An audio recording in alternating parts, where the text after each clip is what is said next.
The Lord is near to all who call on him. There are times in the life of each one of us when God grants special graces to help us find him. An example of this is when the chosen people were returned from exile and joyful at the sight of Jerusalem. They had returned and much work was needed to reestablish that city to its former glory. It was not just the buildings that needed repair, but also the people's relationship with God. The parable we heard today, which is unique to the Gospel of Matthew, is a deliberate challenge to the conventional views of just reward. The accepted practice of paying workers enough to feed a family for one day was common practice. For those who were not selected to work, it could lead to hunger for their family and maybe starvation. But the parable follows Jesus' teaching about how the last will be first and the first will be the last.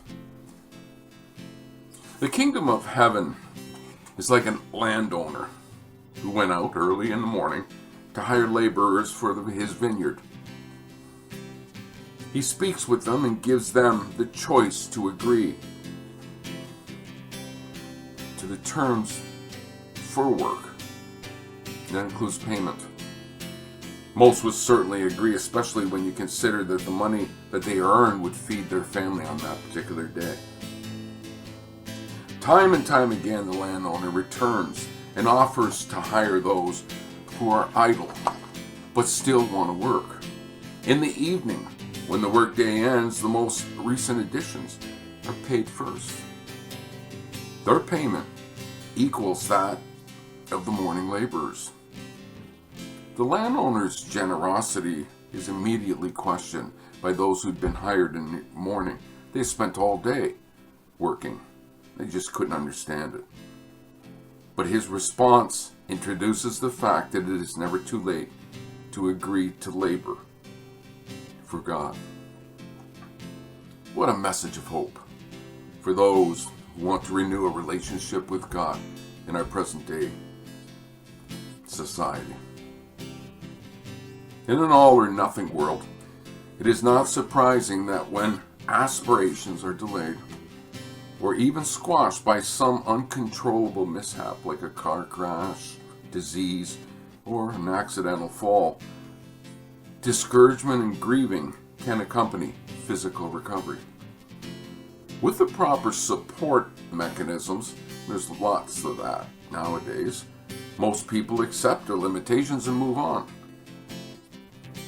Others cannot and will continue living, trying to convince themselves and other people that they are the same as they were before the accident.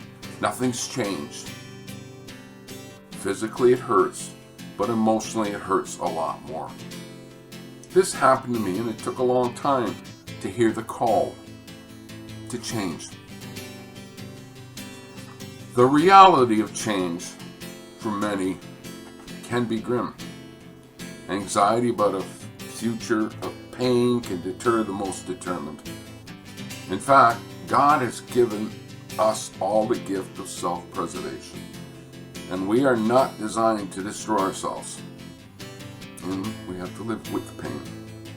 How many people are ready to give up those habits which have stopped their growth as people deserving to be considered as laborers in the field? The restoration of human dignity is work which can be made simpler with the help of people who understand and are willing to serve in any way that they can. For many of India's poorest of the poor, Mother Teresa's devotion to God and to human life exemplified the extent of what can involve God's will for us. Mother Teresa, who's now a saint, her life is of course an inspiration to anyone who wants to work with others. Even more inspiration is her holding fast, even when battling the moments of desolation that she suffered quite often. She maintained her faith. For my thoughts are not your thoughts, and my ways are not your ways. It is only through Jesus that we begin to discover that God's love for us is manifested. The work that is necessary involves a commitment on our part. The responsibility to complete the task is the agreement we make with the Lord. It takes courage and it takes some strength to accept to do something which we were happy to pass on to other people. We were happy to see in other people, but we just couldn't do it. We weren't ready. It certainly takes a change of heart. God, through the prophet Isaiah, makes it quite clear that the process of conversion requires some humility on our part. Just like the workers who were surprised by the landowner's return, those who are ready to return to the faith should have the same reaction when they are welcomed back. To be chosen for work should bring great joy. And it does.